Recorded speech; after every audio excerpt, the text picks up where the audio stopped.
Do you know your medicine? Weed Maps and SC Laboratories bring you an educational series on the science of clean and safe cannabis. Today's cannabinoid profile is on Cannabinol. Cannabinol, or CBN, is another cannabinoid found in the cannabis plant, and it appears to result from a breakdown of THC, so it's considered a breakdown product. It's found in the plant in varying amounts. It's a little bit different than some of the other cannabinoids in the fact that it's not naturally synthesized by the plant, but it's more of a breakdown or degradation product or a metabolite of THC. CBN is psychoactive, and it's what gives most of the sedative effect of cannabis. You hear a lot of indica versus sativa. CBN is actually what's making you sleepy. And CBN can be found in any cannabis. It's produced over time or with heat.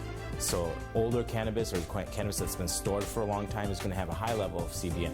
It also appears to work as an anticonvulsant. It has antibacterial properties, and it also has anti-inflammatory properties. It also appears to stimulate osteocytes, which are bone cells. It's being looked at for treatment of bone disorders such as osteoporosis. It also appears to inhibit skin cell formation. And some people say that this may have some benefit down the line once we really understand what it's doing in skin disorders such as psoriasis. I'll show you how CBN is synthesized in the plant. CBN starts with gyryl pyrophosphate and alkylic acid, like most of the cannabinoids. Those two come together in an enzyme-catalyzed reaction. They form cannagibberellic acid, CBGA, and CBGA folds upon itself into rings and makes THCA using THCA synthase, which is an enzyme. The THCA decarboxylates, we lose that carboxylic acid right there, and form THC. THC, over time or with heat, will degrade into CBN, and all that's happening is we're losing hydrogen atoms and forming double bonds in this ring right here. That causes a weaker interaction for this compound with the CB1 and CB2 receptors. That weak interaction is what leads to the sedative effect and the sleepiness, drowsiness associated with CBN.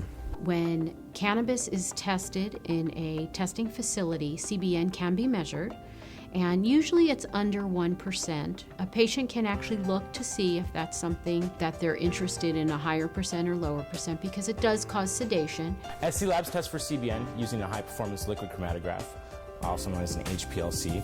The HPLC is a much more sensitive instrument than the other instrument that's used to test for cannabinoids sometimes, called the GC or gas chromatograph. We use the HPLC because it doesn't degrade any of these compounds like the GC. The GC uses heat, so it degrades some of these compounds, whereas the HPLC can test them in their natural state. The HPLC is what's accepted by International Union Office of Drugs and Crime, the Dutch Pharmacopoeia. The Dutch all have been using HPLC for quite a while now to test for these cannabinoids. What happens with the GC, so we've established that the CBN is formed by either heat or time. Same thing with the decarboxylation of this THC. At about 140 degrees Celsius, we start to see a conversion of THC to CBN. Well, the GCs must operate at much higher temperatures, so when you do a test with a GC for these cannabinoids, you're going to have a slightly lower CBD number because the CBD with heat will actually can be converted to THC. With heat, the THC can then be converted to CBN. So what you're going to see is slightly lower CBD numbers. It's kind of a wash with THC. You might get a slightly lower number, and then with CBN, you're going to see a higher number than you would with HPLC testing. Now, is that CBN actually in the plant? No, it's a function of the heating process of the GC. And since THC and CBD are degraded with heat, that's why we test for all of our cannabinoids with an HPLC at SC Labs to get a more accurate and precise measurement of what's actually found in the plant.